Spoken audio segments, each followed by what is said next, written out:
In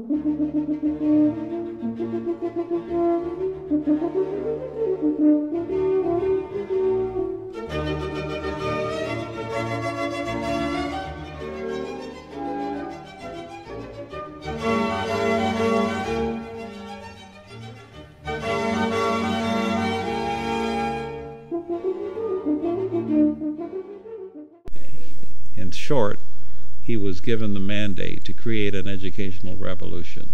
This was 1968. It was a very unique period in our history. There was great optimism and great hope and the belief that one could really make a difference and that a new direction in education could be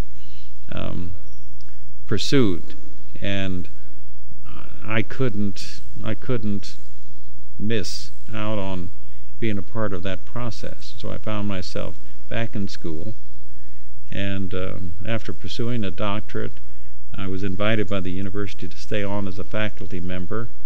And while I was there, I was a member of a 17-member team that got funding to create an entirely new, comprehensive, theory-based educational model with an explicit philosophical foundation that we hoped would be for the year 2000 and beyond. So that was a great deal of optimism and hope and energy poured into that effort. And what happened after that? Well, we got funding to think.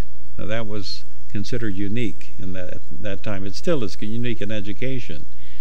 When we wanted to put a person on the moon, the government went to the scientists and said, how much will it take?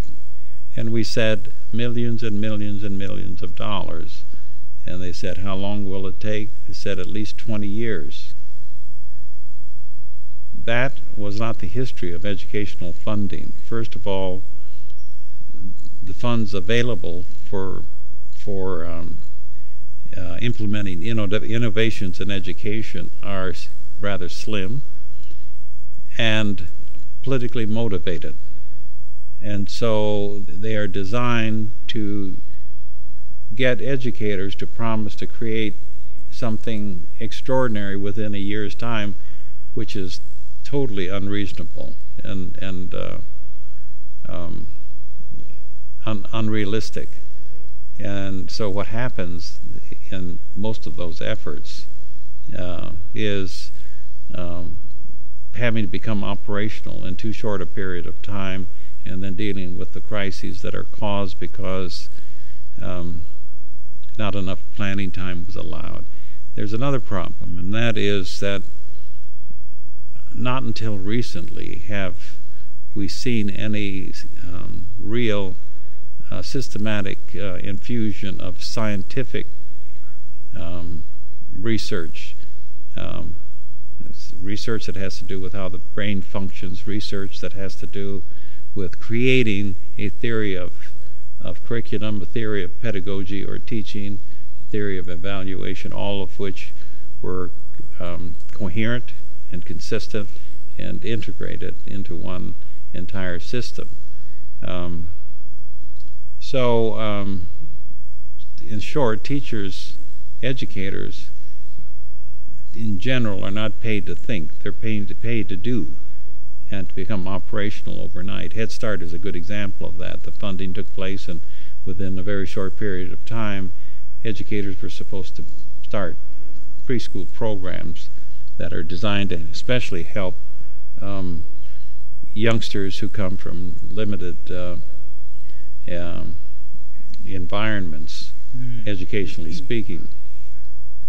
So the rules for bringing about a change in the hard sciences were different, or in the case of the example that I gave, putting a person on the moon, were different and more scientifically oriented than the rules that applied for funding for educational purposes. That's been its problem. The period between the late 60s and 20 years beyond that, we experienced probably more educational innovations per unit time than any other period in the history of American education, and yet the results were terribly unimpressive. And it's because educational funding is dominated more by political expedience rather than scientific wisdom. So if we were to look at education now also on a very local level and also in very practical terms, what do you see as some of the challenges and shortcomings, not just in the system but in the practice of education? Well, I think you would be sorely pressed to find any educational system or group of educators who could give you a logical, coherent, adequate, and comprehensive view of the kind of creature for whom their educational system has been organized. In other words, humans are both the object and the subject of education. We've created so many different approaches to the education of human beings without making any prior assumptions about the nature of the creature for whom we have developed these programs. Purpose should guide action.